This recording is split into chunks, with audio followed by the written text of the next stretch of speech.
The next thing we need to do is correct your understanding of what the political landscape in America actually looks like. You've repeatedly been told the lie that it's one half of America against the other half. But the most passing glance at the data shows that this isn't even close to true.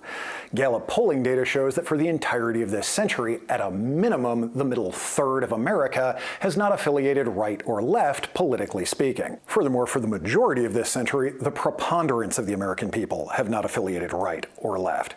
And in the last 15 years specifically, that number only dipped below 40% in 3 of those years. Additionally, this data from Gallup on the desire for a viable third-party option shows that for the majority of this century, between 40 and 63% of Americans wish that they had a viable third party to vote for. And again, in the last 15 years, that number has only dipped below 58% in 3 of those years.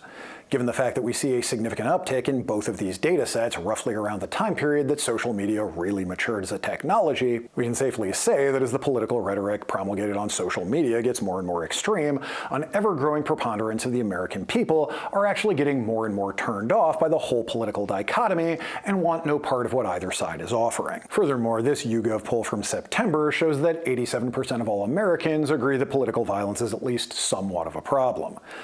And only 11% of Americans think that political violence is justified. And even if we include the 6% who preferred not to answer this one, it's still only 17%. As such, the socio-political critical mass required to initiate and sustain anything resembling a conventional civil war is actually shrinking, not growing.